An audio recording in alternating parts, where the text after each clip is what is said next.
Well, ladies and gentlemen, welcome to it.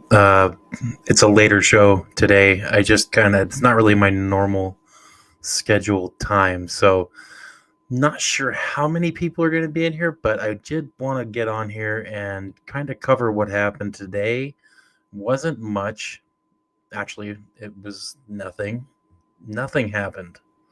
And if you don't remember yesterday, during our therapy session, I said that likely nothing would happen. Um, and that's exactly what did happen. Nothing happened. Um, Miami Dolphins are 1-6, and nothing is happening. And that kind of speaks volumes in and of itself. I have Mike McDaniel's interview today, his press conference queued up. I'm going to listen to that.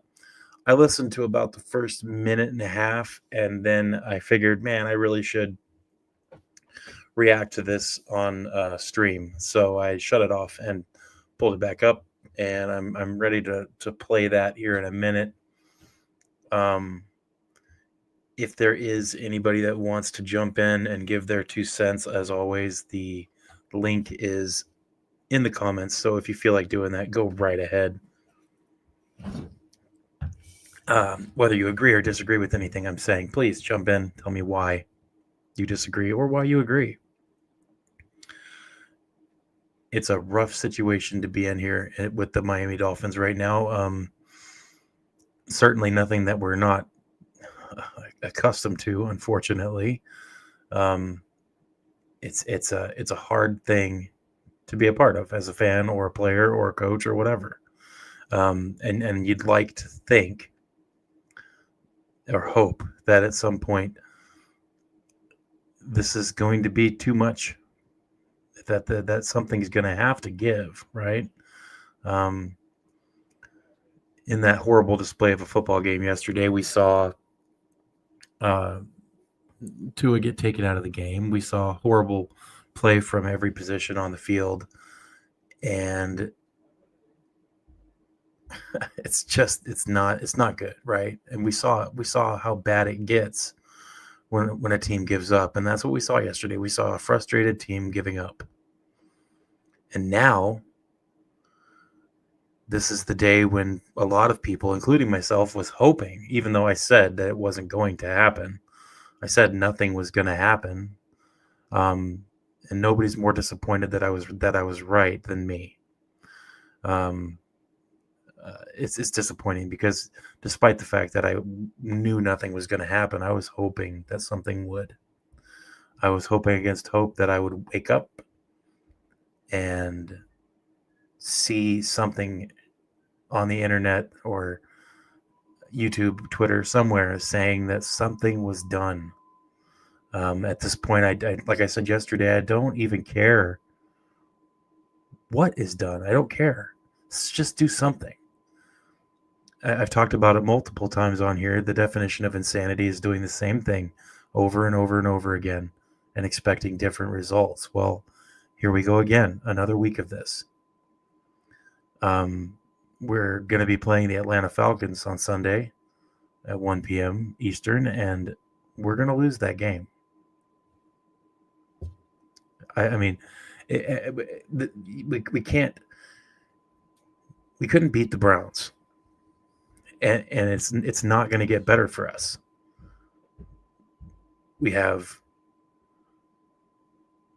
Our next games are rough. We have the Falcons. We have what is it? We have the Falcons. We have not in this order, but we have the Falcons. We have the Bills. We have the Commanders, and the Ravens. You're looking at probably 1-10 going into the bye.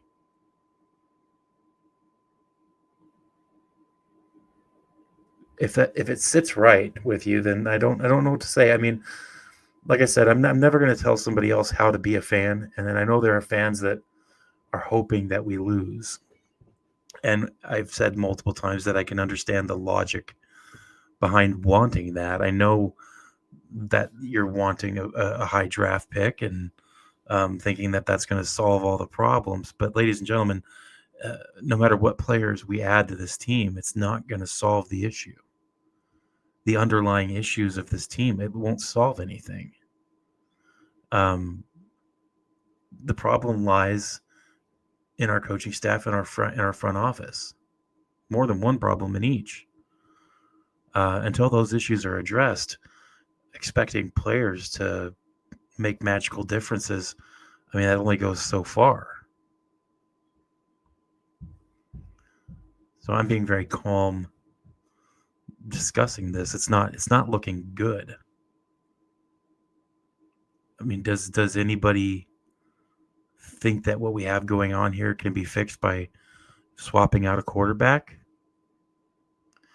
Because I don't see it. I mean, it might help certain things, but it's going to cause a whole new list of problems. But at the same time, yeah, when I'm saying hopefully they do something yesterday on the stream, when I was saying that, I meant it. And if the something that they chose to do was, if it was letting Quinn Ewers or Zach Wilson start the game against the Falcons, I would have been okay with that. At least it would have been a change, right? Something different would have happened. And at this point, I'm just against the insanity of doing the same thing every week and thinking that something is going to change. You know, what's up, Blake? Thanks for coming in, brother. Those of you that are in here, please throw likes down. Help me get this engaged and get the algorithms going for the YouTube. It's not good. We're not in a good position here, and to think that not changing anything is going to fix things, it just doesn't. That doesn't work anywhere. Not in football, not in any aspect of life. This doesn't compute. It's frustrating. The Miami Dolphins are the worst rated defense in the NFL by far. It's not even close. Our offense is bottom of the barrel as well. Coaching staff leaves much to desire. Front office work is absolutely horrendous. No aspect of this team gets a pass. No aspect of this team gets a pass. It's all bad right now. So what do you do? Well, you got to change something, and nothing is being changed. Hey, Aqua, what's up, buddy? Yeah, it is. It's an embarrassing situation. Absolutely, it doesn't get much worse. And we think about how close we are to being 0-7. It's scary. You know, realistically, if the Jets and Dolphins didn't play each other, we'd both be 0-7. I don't think there's any other team in the NFL that we could beat. And we've proved it. Against some of the worst teams in the NFL, we've lost. Just last week, we lost to a bad football team. That doesn't make us being 1-6. That doesn't make us cursed. That doesn't make us unlucky. That makes us a bad football team. And if you're associated with this team, like not fans, but coaching staff, front office, players, this should be embarrassing. This should be a clarion call for everybody on this team associated with this team. Everybody collecting a paycheck. And I feel like if certain people in the front office, in ownership, Stephen Ross, would just look inside their pants and find their testicles, they would know that something needs to happen. Aqua, me too. I think I did have us at 5-2. I'd have to go back and look at the streams, but I did. I had us doing a lot better than we are. I knew things weren't perfect, but I didn't think they were this bad, right? It's scary. Now, we've been through some rough seasons as Dolphins fans, right? We've had some rough ones. But this has got to be one of the worst. And it's not even over. And like I've mentioned in a couple streams before, when I did a lot of stat chasing and stuff for the history of the NFL and in the league itself and the history of the entire league, this is a historically bad football team. The type that sets records for being bad. Maybe not 0-17, but pick any other record for a bad football team, and we're probably going to snatch that. I see us going 1-10 before the bye, and I don't know if I see us winning another football game. I don't see us beating the Jets again. I think the Jets get their one victory against us. Maybe the Jets get one somewhere else too. And this isn't to pick on the Jets at all. The Jets have something that the Dolphins don't. The Jets have a new coaching staff, a new play scheme, a lot of new moving parts on that team. The Dolphins don't. It's that's how bad this is. Realistically, the Dolphins should be fourth in the AFC East, and the Jets should be third. But that's neither. I guess that's neither here nor there, really. Blake says embarrassing the entire team. Looks like we don't belong on the field with the rest of these guys. Watching the other games, it's crazy how bad we really are. It is. It's crazy. But if we watch other teams and other games and really invest ourselves in this NFL this year, we are bad, very bad. I'd say right now I think we're second worst, and it's going to get worse. Like I said, the bad part about this is Miami is not going to change anything. That's the worst part about this. And that's what concerns me so much. Nothing is being changed. You'd think after losing to one of the worst teams in the NFL, perennially, losing a game like we did by 20, 25 plus points, I mean, it doesn't get much worse than that.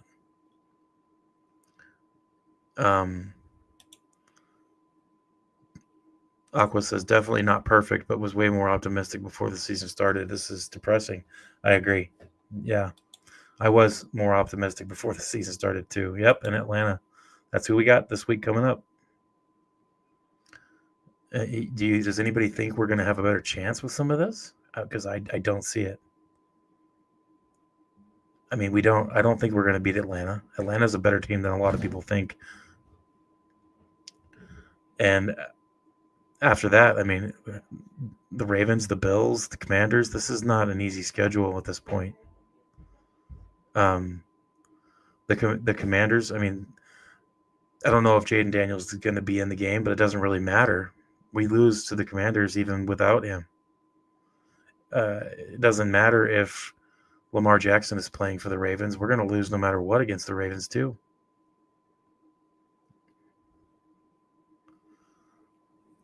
Now, I've got this pulled up, so we're going to go ahead and give it a listen. Make sure you guys throw a like down if you guys are in here listening to me stumble through this. All right, let's pull this up. This is Mike McDaniel this afternoon discussing this. And I'm like I said, I listened to the first 2 minutes of this, and then the rest is going to be a live reaction, so we'll go through the whole thing.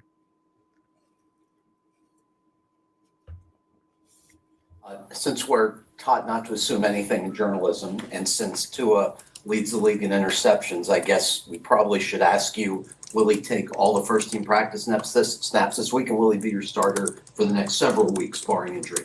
Yeah, he's going to take the snaps this week, and he's going to be our starter this week. And my expectation is that we don't throw 10 picks. So, right off the bat. Well, Rafa, thanks for coming in, man. And I'll give you my reasoning for this.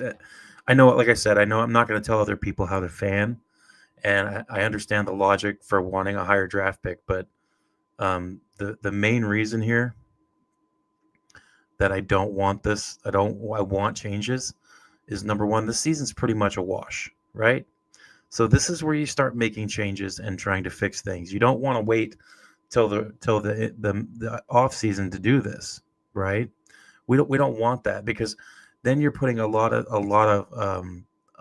work into a small amount of time without a chance to evaluate players. So the time to make a change is right now. As far as Tua goes, and trying to maybe not right the ship, but evaluate some of these other players, like Quinn Ewers. Do we want to hang on to him? We need to see what he's got.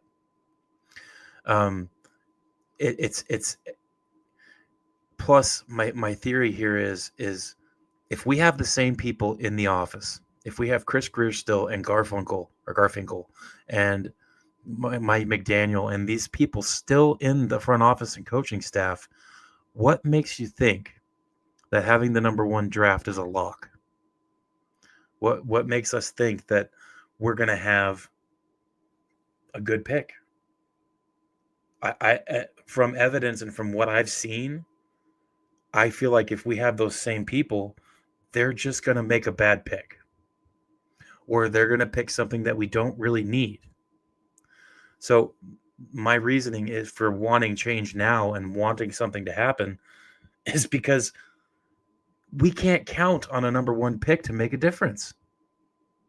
That's the struggle. That's where I'm at with this, and that's why I don't want to just lose out. I want them to try to fix this and make some adjustments with the players and the coaching staff and the front office. There's really only one person that can make those changes. Yeah, and Tua's leading the NFL in interceptions. You know, it's bad. He is not playing well. Definitely has regressed, and it's time for something to happen. Yes, exactly. And like I said, we should be drafting a quarterback every draft. I mean, even if you have one that you'd like, draft another quarterback in the 5th, 6th round, at least. Always be plugging in a new quarterback just to see what you might have. You never know when that player could end up being something special. So I agree. We should always be looking at the quarterback position, not just, one draft. Always, no matter what. Ross is always a year or two late for firing and making changes. And unfortunately, yeah, it's true. It's like he's got to work his way up to it, and he's the last one to the party. It's horrible. All right, let's get this going again. Sorry. And with the 4 offensive linemen who are eligible for a turnoff. Well, sorry, but he just said Tua is going to be the starting quarterback. He's getting all the practice snaps. He's going to be the guy going forward. So no change of quarterback. Mike McDaniel is here giving this press conference. No change of head coach. Chris Greer still in the front office. No change of general manager. Are any of them designated this week to return? Would you anticipate? Not this week. And how about Sanders? Sanders as well. Not this week. So, no changes from IR. You guys are not going to believe this, but my son is going to a little Halloween party. And he's decided to dress as the Tooth Fairy. He is a 6'4" 16-year-old, and he's wearing little itty bitty white wings and a Tooth Fairy shirt.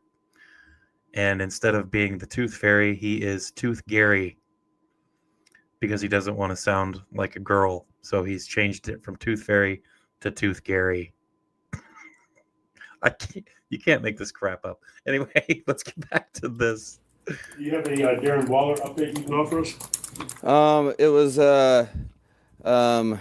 soft tissue. It's a situation that probably it would be living in hope to see him in the upcoming next week's games. But he'll be diligent, and this means a lot to him. So, but that's kind of where I'm at with it right now, with the information I have. Like you said, the tape doesn't lie. What did the tape show after? So, no changes, obviously, from head coach, from GM. No changes with the starting quarterback, and no changes with the guys on IR. None. They're all still going to be on IR. These guys were supposed to be back 2 weeks ago. Here we go. Last night's loss. There's we are 100% at losing football games that we don't play complimentary football in. That it was as much as the easy answer for one player or one position. There was an immense amount of there was the He appropriate almost effort. said it. He almost said well-intentions again. Holy cow. If I hear well-intentioned or technique and fundamentals again, I'm going to throw up all over my computer. Oh, And there was the want to, the disciplined of that it takes to know your assignments inside and out and execute your assignments inside and out. That was lacking at many times. There was plenty. I would love to. You give credit to the victor, and but the tape left me. I don't really have an opinion on the two teams against each other because we didn't participate in the game. In my opinion, it was. well, he's not wrong there. They definitely did not participate in the game. Cliff says the NFL should force Ross to sell non-competitive owner. You know what? I would not be against that. The only thing I will say that Ross has going for him is he has been willing to always cut checks, right? I think this year is different. This is the outlier this year because I think he's frustrated. I'll be honest about that and say that he is frustrated. I can see that with Stephen Ross. You guys heard the rumors just like I did, I'm sure, of Stephen Ross walking down the hallway visibly upset after this game. So he's definitely upset, but Stephen Ross needs to get pissed. I think he needs to kind of channel his inner pissed off teenager and make some changes. I don't see it any other way. He's got to get mad. He sounds like Butthead from from Beavis and Butthead. Yeah, that's yeah, dude, for sure. It's unreal. It's not because people were disinterested. Quite the contrary. The 11 penalties for 100 yards and being out of position, but wanting to be in position. That's a lot of times what that comes down to. So, I think it was a very, very direct meeting that guys had to face the truth of the opportunities that we didn't take advantage of, and how all 31 teams that you play, you're -4, 11 penalties, 100 yards. You don't need to tell me who the opponents are or what teams are playing. You're Cliff, yeah, they did, but that was a special situation. He was there was accusations of sexual misconduct and a bunch of stuff, bad stuff going on there with Dennis Snyder or Daniel Snyder. I think it's Dan Snyder. They did, but there was a lot of extenuating circumstances there, and I don't think it could be, but I don't think anything like that's going on here with Stephen Ross. But you never know. Clippers owner is another example of that, Bellimer. Yeah. There is some examples of that happening. I think the Phoenix Suns owner was forced to sell too at one point a few years back. It could happen, but I doubt it. Like I said, I wouldn't be upset because that would be a change. So I wouldn't be upset about any effort to change things right now.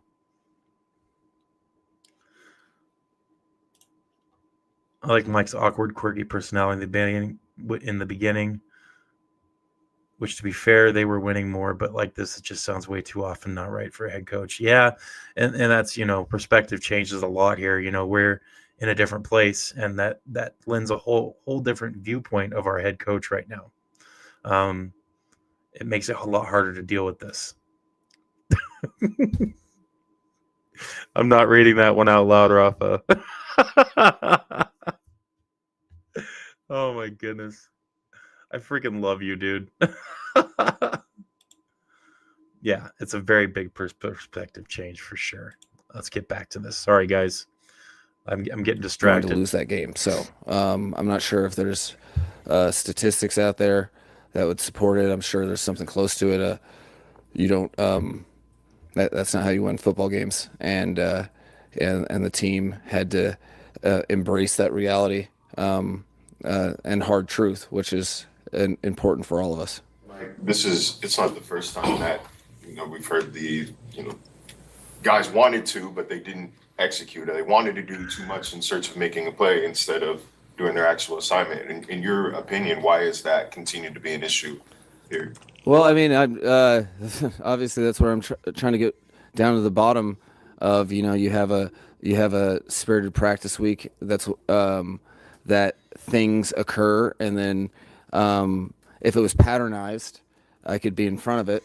The issue at hand is that this is a game played by human beings, and you don't, sometimes you don't know that someone's ill prepared for something until you can't get every look or every defense that they have or every offensive play that they have versus every coverage or versus every, and so you're counting on people's minds to be in the right place. I think again the easiest way to kind of each game's unique into its own. This one felt a little bit like the season started, where we lost some lessons that we've learned. Regardless, it's like it's a bottom line business that it annoys the heck out of me to verbally answer that question. Well, as Omar Kelly would say, tough titties, said the kitty till the milk ran dry. This is you gotta suck it up, Mr. McDaniel. I mean, I don't care if it annoys you or not to say it. You got to answer these questions. I mean, we're a 1-6 football team. You're going to get those questions. And what's frustrating me here is so far in the 5 minutes and almost 6 minutes that we've listened to this, he has put the blame solely on the players. That's it. It's all been on the players so far. I would tend to agree, Cliff. At this point, I would agree. Now, in the beginning of the season, I'll eat my crow. I was one of the ones that was saying, let's give him one more chance. And I think that was mighty big of me. And here we are. He's had his chance. This is done. He's saying that this is all an execution on the players' behalf. I would tend to disagree, but I digress. Not the question itself, but what I have to offer, which is, the nuances of coach to player relationship and the players taking practice week to the field. You would love to have answers for that, and we wouldn't be in this position in the first place. But I think you just have to be clear, honest, and direct with. Sorry, guys, in the background. I don't know if you can hear it or not. North Pole, Alaska is about 11 miles away from Eielson Air Force Base. And I don't know if you guys can hear that or not, but Eielson Air Force Base is the third largest Air Force base in the United States. And it's got the second largest runway in the United States. It's a alternate landing site for the space shuttles. And they have they're buzzing my house right now with F-35s. So It's kind of getting loud on occasion, so I apologize for that. I can't really ask him to go away. So we'll have to try to deal with that. Maybe. All right. With guys, and they have to do a great job of not minimizing their contribution to the failed attempt. It's the biggest thing is you can't run away from the 1-6, any individual, and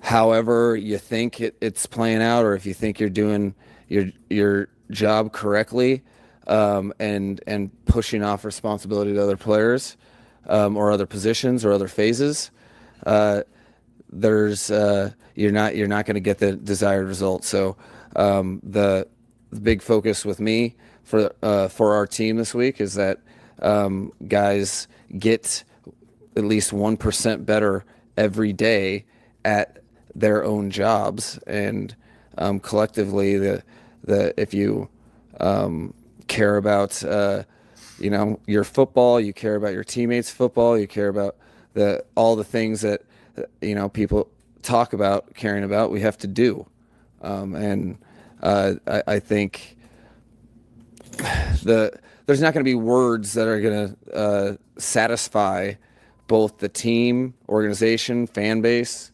Words are at this point like There's no words to satisfy this. Well, I can think of two words. You're fired. That would satisfy a lot of issues.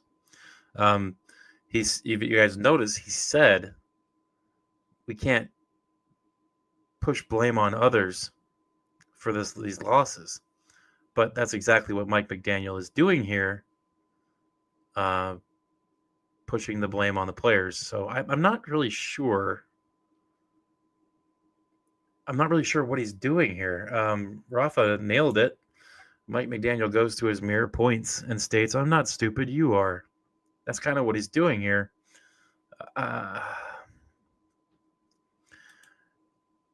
Yeah, and the 1% better thing that frustrates me, because if we all try to get 1% better every day, it's going to take a lot of days at this point to be a good football team, or at least to realize the potential that the team has.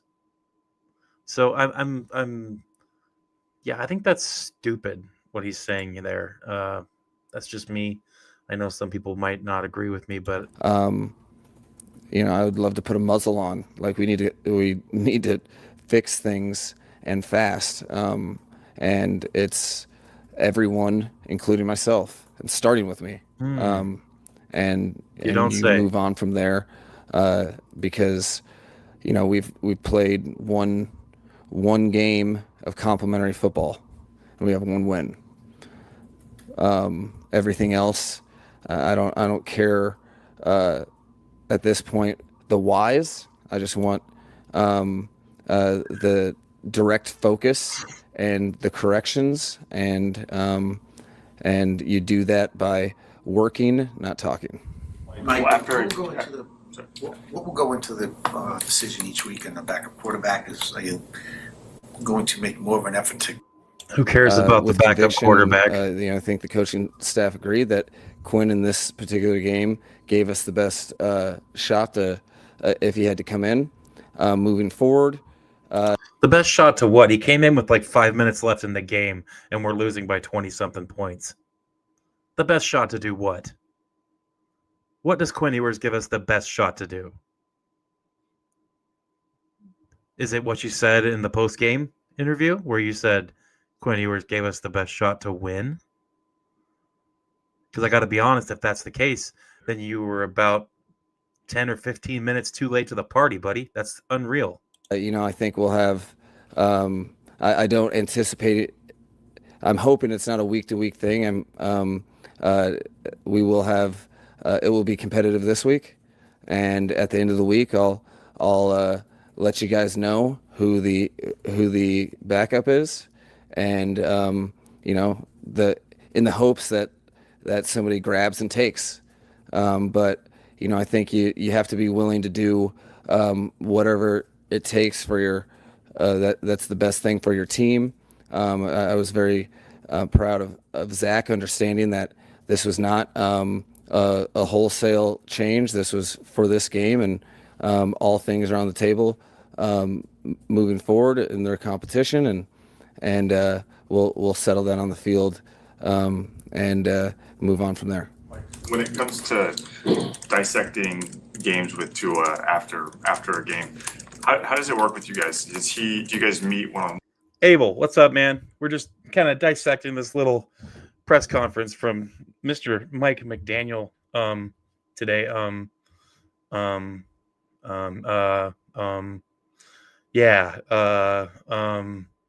Techniques and fundamentals. Something adversity. Yeah. One, does he compile notes, tells you what he likes, doesn't like? Do you guys meet one-on-one a lot during the week, or is it strictly team specs? No, so sometimes it'll be in the position room, sometimes it's in front of the group, and sometimes it's direct one-on-one. In this case, I thought it was important for us to watch the offense together. So we watched the pass game together this morning, and had direct communication about the ebbs and flows of the game and how we can both improve for each other. Because to me, that specifically when you're having, or when you go through a performance like that, I don't see it as all on a player or all on a coach. It's a working relationship, and we both have to get better together, because that's not good enough. So I changed the exact tempo of it depending on the nature of what needs to be coached, and how much with a fine-tooth comb do I have? Dude, Aqua, there's 6 minutes left in this press conference. If I did that, I would be passed out with 5 minutes left. I mean, let's be real. That would be insane to try, especially since I don't drink anymore. I'm such a lightweight now. Holy cow. That would be horrible. To go through each play, or is it a group of plays, positive or negative, whatever it takes to, get players to play their best. And, so I have no problem changing up the formula and adapt. I have no problem changing up the formula. Really? You sure about that, Mike? Because I think that's your biggest problem, is you don't change the formula. You don't try different things. What does he change? I almost started to yell. What has he changed? What has he done to augment the formula, as he says? Well, what has he done? He's changed nothing.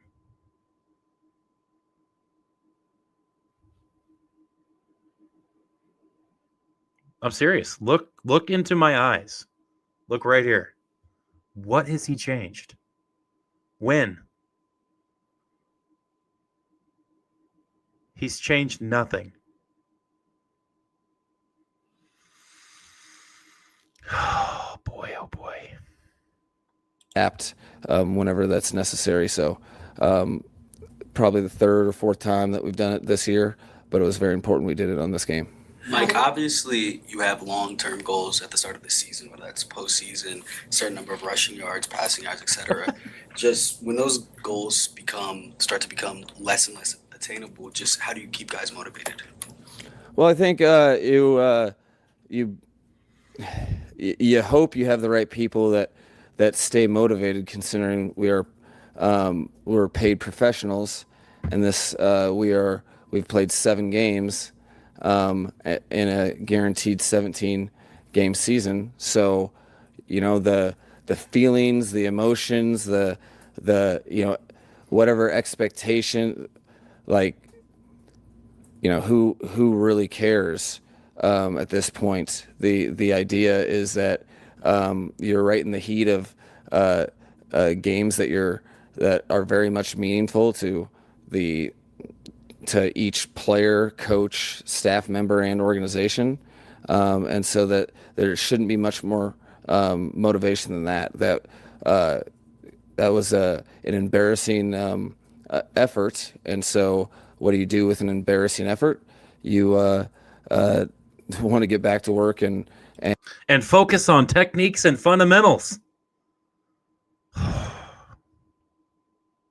and put a different product on your name. So I think for game 8, I'd be extremely disappointed if guys were lacking motivation, regardless of how difficult it may seem. Like that you have a job to do, so we need to go do it.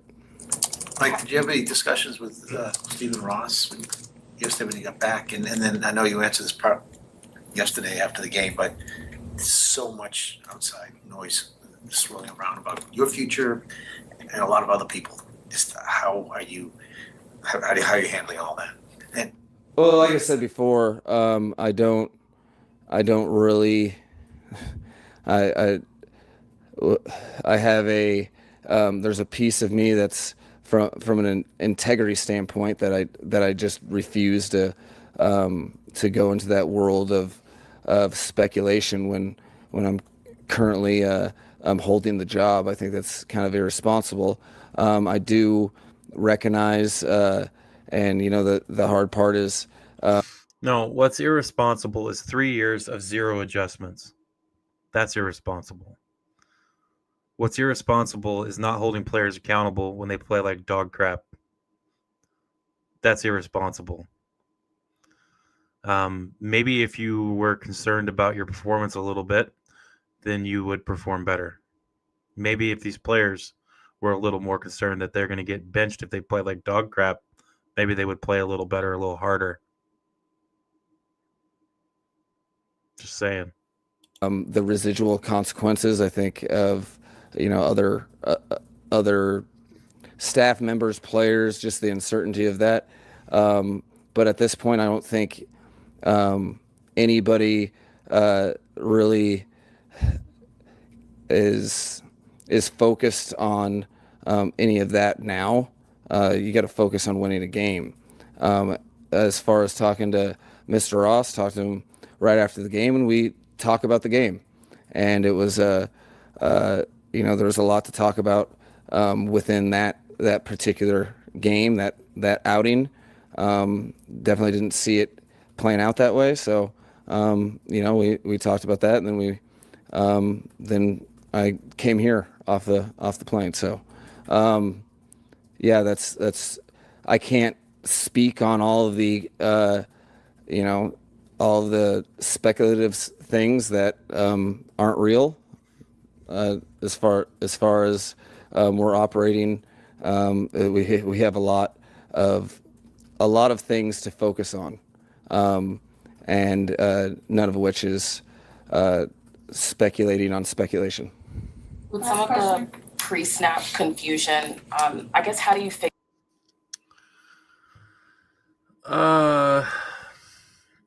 It doesn't look good. A lot of this just doesn't look good.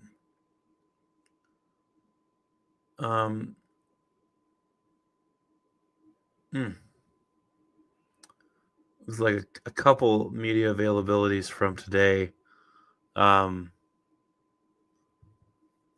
These are super short.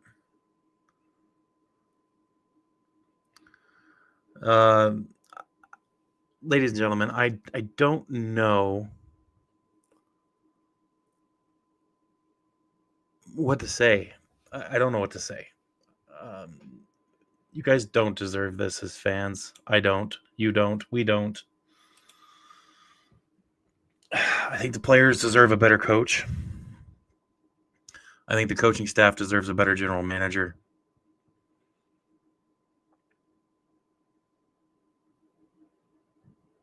I think that one good move that Ross pulled this year was not extending Tua to make more money.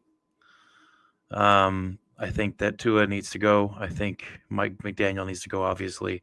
The GM needs to go, Chris Greer. I think Anthony Weaver needs to go. I think a whole lot of players need to be let go. I think we need to start plugging in other players and seeing what they can do in a sink or swim situation. Find out what we have with some of these younger guys, and see where we're at. Because right now, this ain't working. This ain't working.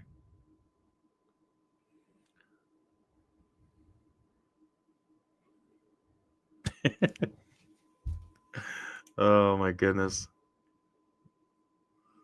Something's going on, because I think that any other NFL team in the world would have fired Chris Greer already.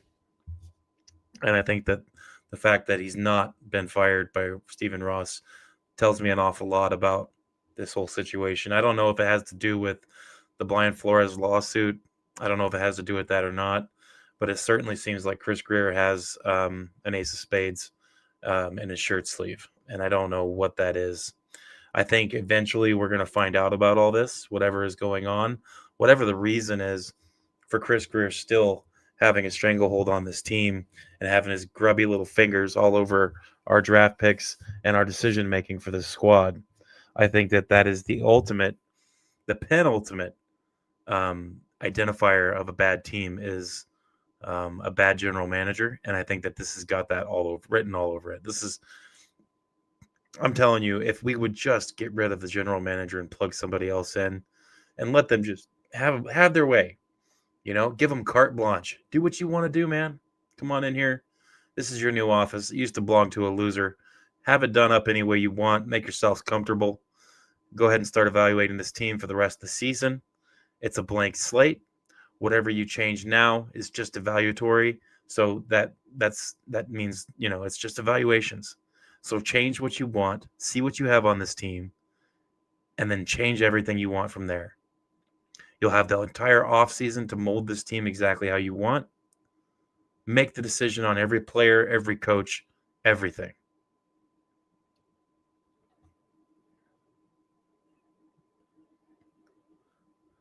Oh, dude, Joe, I know, man.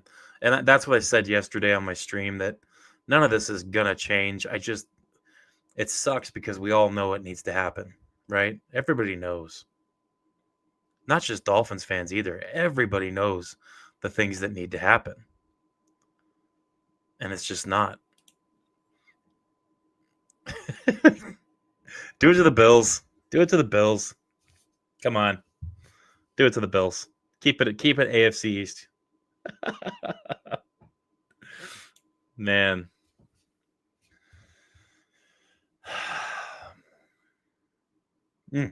It's horrible. And like Joe said, it's not going to change. And that's where the problem is. They're not making the changes. That lends itself to my whole statement about insanity.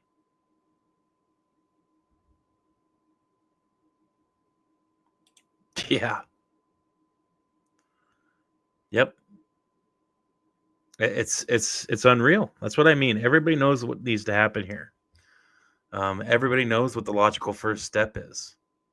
And no, for the Tua haters, it's not bench Tua and trade Tua. Trading Tua would be a mistake. You keep him on the team. But I think you find out what our other quarterbacks have for sure. Yeah, Browns fans feel bad for us. That's how you know it's bad. It's so true, though. It's so true. We're in a bad situation. And I guess the reason for these streams right now is we know that I don't think this is going to get better, especially while we're not making any changes, right? So what am I going to do? Well, I'm going to keep making my live streams. I'm going to keep running this channel. I've had an absolute blast doing this since last year. The best part about this is meeting all of you and talking football with you guys and identifying with other Dolphins fans. I'm in a place where I think I'm the only Dolphins fan for hundreds of miles. I mean, it's North Pole, Alaska. I don't have the opportunity to interact with Dolphins fans like people from Miami do. So having this ability, it's been great for me. I love doing this. And obviously, I'm a truck driver. I have a job. So this isn't for money. It's for fun and enjoying myself. So I'm going to keep doing this. I'm going to keep spewing exactly what I think needs to happen. I'm going to talk about the bad. I'm going to talk about the good when it does happen. It's just right now I don't see a whole lot of good. Um,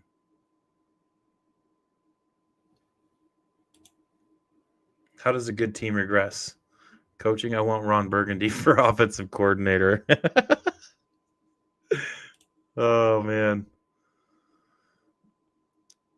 That's a good way to go.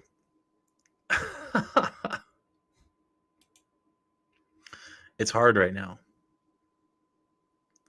But we could take solace in a couple things. Number one, we're all in the same boat. We're all Dolphins fans. And it's hard, right? So what we do is we stick together and we keep making noise. We make noise to get somebody to see it, right? If enough people are talking about this and talking about the things that need to happen, eventually someone's gonna hear it. It's like they said in the classic Star Trek back in the day, right? It was Spock. Spock said it. Said a certain amount of exposure always leads to a small amount of contamination. A certain amount of exposure leads to a certain amount of contamination. We just got to keep talking about it. The more people that get on board, the better. The more people talking about it, the better.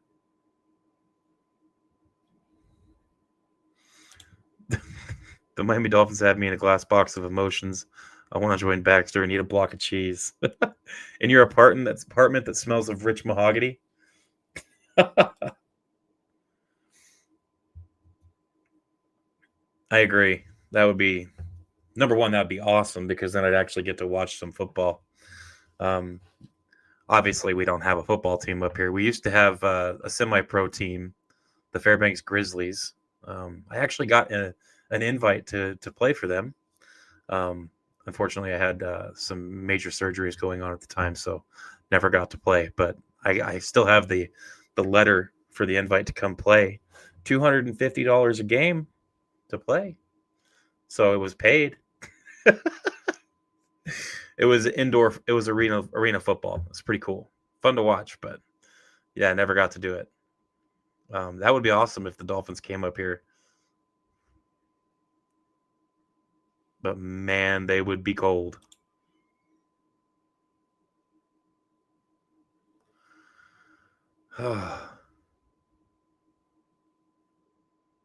It's a rough situation.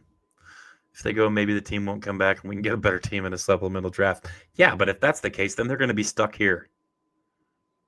Ugh.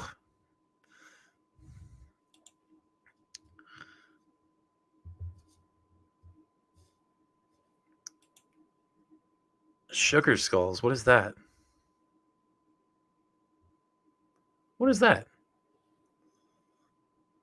Oh, that's a team? I was going to say, because, okay, so obviously I live in North Pole, Alaska. I was born in Alaska, but when I was 3 months old, my family moved to Phoenix, Arizona.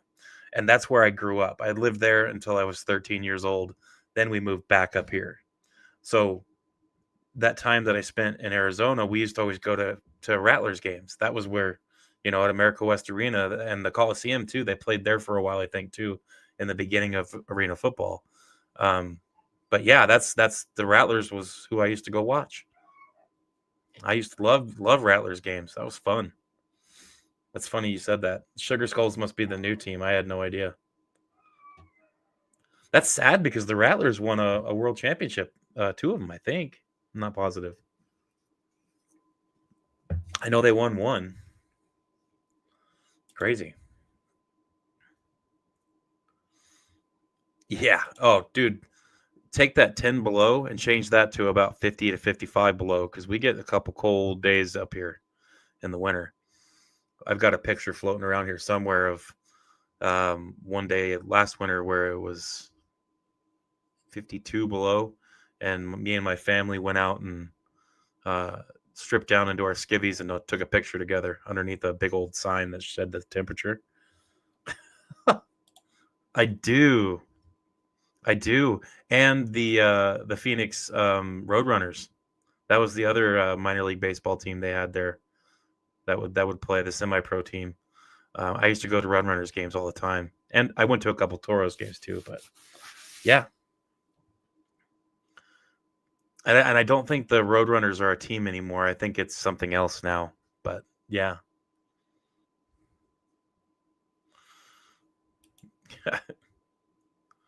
Yep. Yep. Spring training was always cool to go to when I was living down there. I used to always do that too. Every year, my dad and I would go watch games. Oh, guys, I'm sorry. I'm sorry. It's so rough. It's hard for all of us. Crazy Dolphin, thanks for coming in, brother. Appreciate you being here.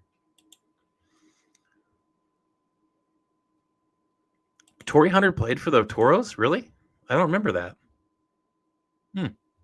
Interesting. I've got like 4 or 5 baseballs with a bunch of signatures from the Toros and the Roadrunners from back in the day. I used to just run around and after games just get as many players to sign every ball as I could. And then I would go back and look at the programs and then put a piece of paper with each ball and have the names of the players who signed it. I would just look for their numbers because you couldn't read their signatures hardly at all. Oh, man.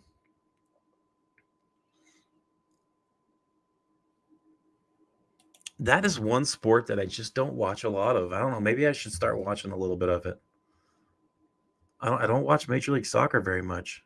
Maybe I should. Maybe I should give it a shot. I mean, I love sports, so I'm sure I could find a way to like that too.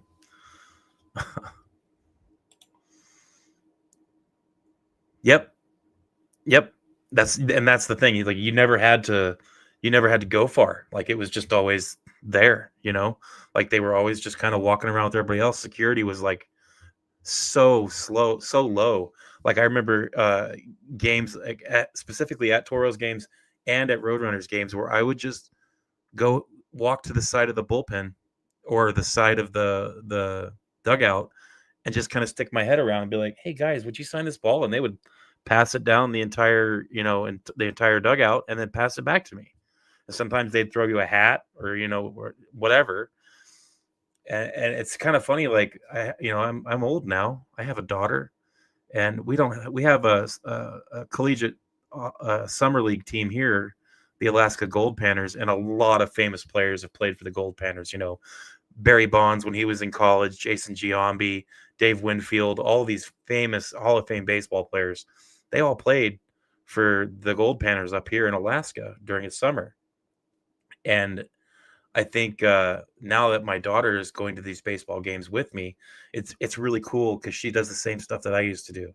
She's a little ball rat. She runs around to the dugouts and talks to the players and gets signatures and hangs out with all these people. It's amazing, and I'm happy that she gets to experience that like I did because most sporting events aren't like that anymore.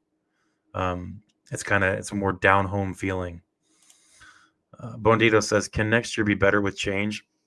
Absolutely. I'll tell you what. I'll take it a step farther. This season could be better starting right now with change.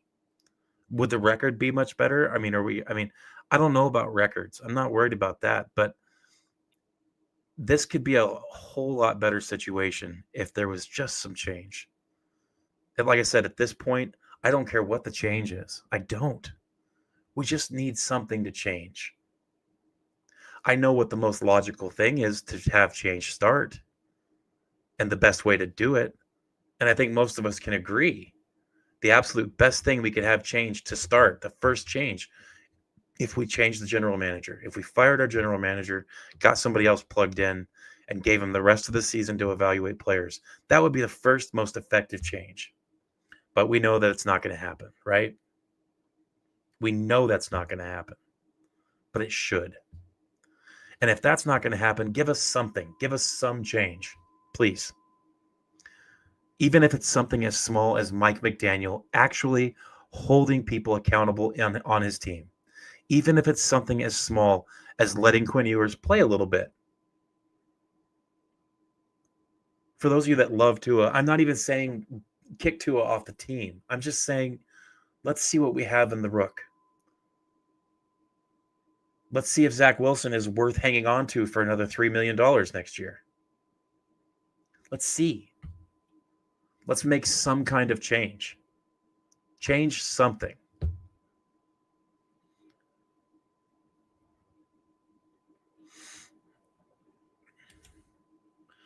I don't want the season to get better, sad to say. We keep ending up around 500 and not having a top pick. Tank for real this time, then fire everyone. Well, I kind of talked about it a little bit earlier, Joe. Like I said, I understand the logic, and I won't tell other people how to fan.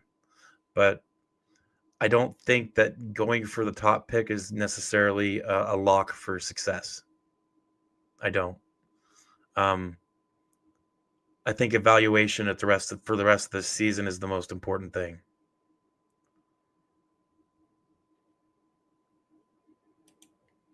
Oh, dude, I know.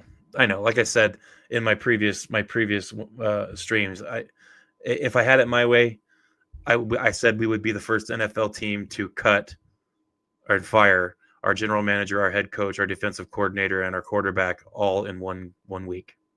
We would be the first NFL team to do that if I had it my way, but I'm not going to have it my way. I don't feel like this team can win with Greer. So many awful draft picks, but I'm interested in who is out there that can do better. Any ideas? Well, I've given my main idea, and I know a lot of people scoff at this, but he's given interviews where he's expressed explicit interest in being the general manager for the Miami Dolphins. And I think he would do a good job because he's an ex-player, and he has a lot of pull in Miami. And darn it all, I really think he would do a good job. Mr. Dan Marino has expressed interest in being the general manager, and I think he would do a good job. And I certainly think it would be better than Chris Greer. So that would be a good start. There's other more discussed names, but that's the one that I keep coming back to. Let's get an ex-player, an ex-Hall of Fame player in there, and let him have a shot at running this team. It can't get worse.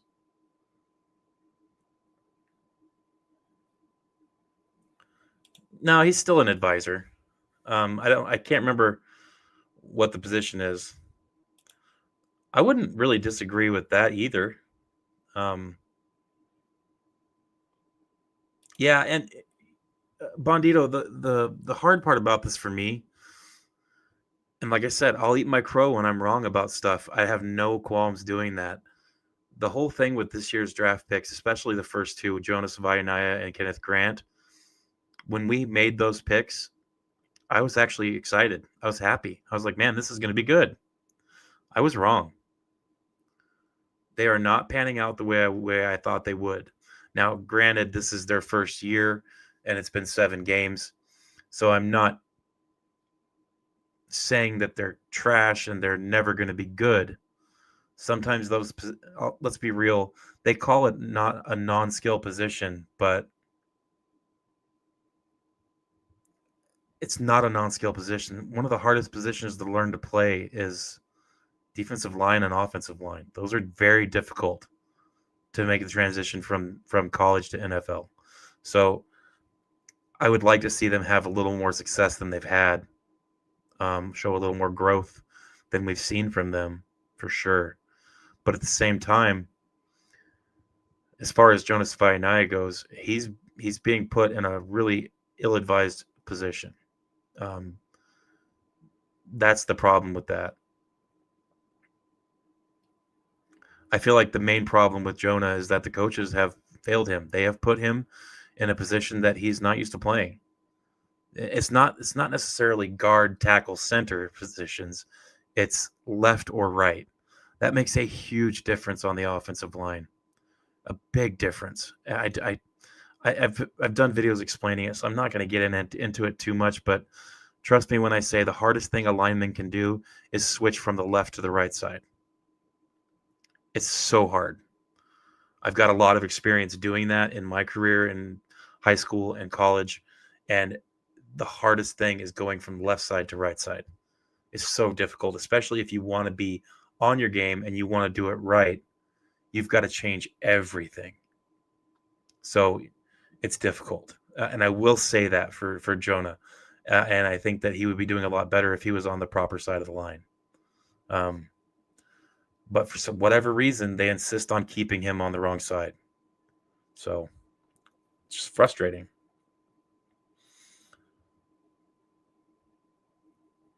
The benefits of someone like Dan or Riddick is they can start right now since they don't have other team affiliations. I agree. They could start right now in this season with the rest of the season to work and evaluate every position on this team. And that's what I want. My head coaching idea is Mike McCarthy. I'm tired of first-year head coaches, and I think the other guys with experience are worse. I definitely want an experienced coach too. At the same time, I don't want John Gruden. I don't want that kind of coach. And let's be real. If you really are thinking John Gruden is this god of a coach, go look at his record and look at the last time he coached a winning season. It's been a long, long time. I just covered that a little bit, but that's a good comment. Savvy was really poor scouting to the amateur GM and us. We look at the college tape and we failed to see his footwork. It's bad unless it's related to that side change. And that's part of it. If you the footwork is it leaves a little bit to desired either way on either side. But I feel like he took a massive step back with his footwork and his initial strike when he switched sides. And I think that's the biggest problem with him right now. They said they want Jonah on that side to lock that side up for the future, as if any of those coaches will be here for the long term. Exactly.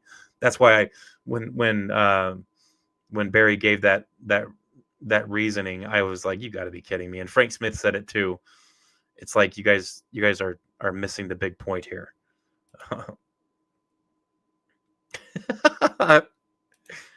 Oh man.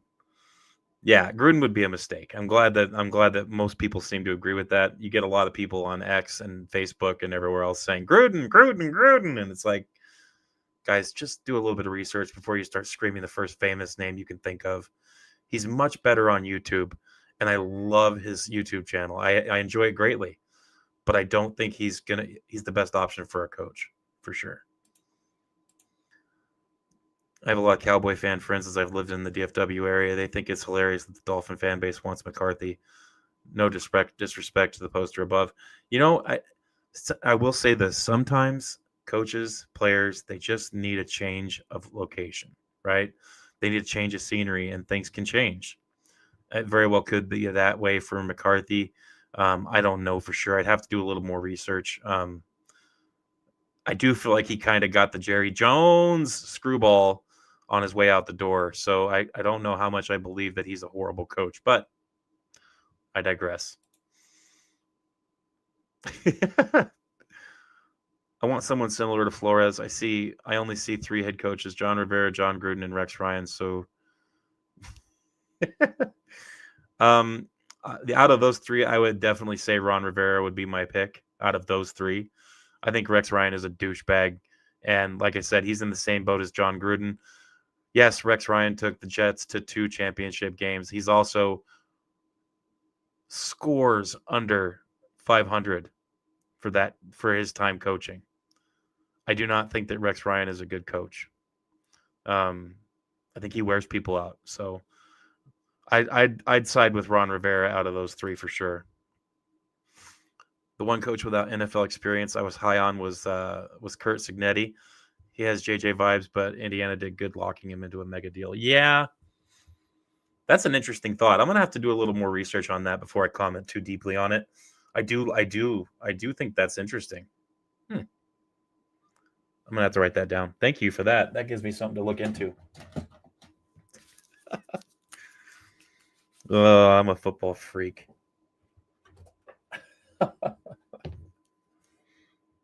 Also, I want to play line for the Miami Dolphins. I'm 43 years old. I'm an ex-college football player. Never played in the NFL, but man, I would love a shot. If they need a player, let me know, Miami. It's a massive red flag that Aaron and a pretty loaded team weren't going to the Super Bowl like every other year with Mike Mack. No. Yeah. Definitely a little bit of a red flag. Sean Payton has a very similar record to McCarthy, same amount of Super Bowls, and also had a future Hall of Fame quarterback. Yet Payton gets way more respect. It's a good point. Like I said, I don't hate Mike McCarthy. I'm not in that realm of McCarthy hatred. It was just a little weird what happened in Dallas near the end there. So I don't know what to think there. I think playing for Jerry Jones is one of the worst things in the world anyway. Playing or coaching or whatever, however you want to put it. I think he's a. I think he's a yeah. I think he's something else. So that's where I'm at with Jerry Jones. Oh man, goodness gracious, you guys! Most of you guys are out on the East Coast. It's 11 o'clock there. You guys need to go to sleep. Holy cow! I appreciate you guys being here and talking with me. This little therapy session. It's been a good time. Thank you for those of you that came in. Make sure you guys throw a like down. Subscribe if you're new. I won't disappoint you like our team seems to be doing right now. Remember, all these YouTube channels. I mean, I'm a young channel. I'm new. I mean, I just hit 350 subscribers yesterday. Big milestone for little old me in my corner of YouTube. I know there's a lot more. There's a lot of YouTube channels out there. As fans, we really got to support those YouTubers, those content creators, those small channels, as well as the big ones. If there's anything I've learned doing this, it's not really the easiest thing in the world. It's not cheap to get the equipment and set everything up and do this, and it takes time, right? So support those YouTubers that create this content for this team in this kind of season when it's really hard to continue to do that. I appreciate you guys for coming in here. Thank you so much. Make sure you subscribe, throw that like down, and I'll make sure to get you guys again here before the week's over, before this next game with another live stream. And as always, I'll be live streaming a little bit or all of the game here against Atlanta coming up. I'll also be doing a live stream on the Thursday night game against the Ravens. That'll be a full game, and I'm going to have a couple guests on there with me from a couple other YouTube creators are going to join me. So make sure you guys be looking out for that as well. Thank you guys for being here. I know it's hard, but try to stay hopeful and fins up.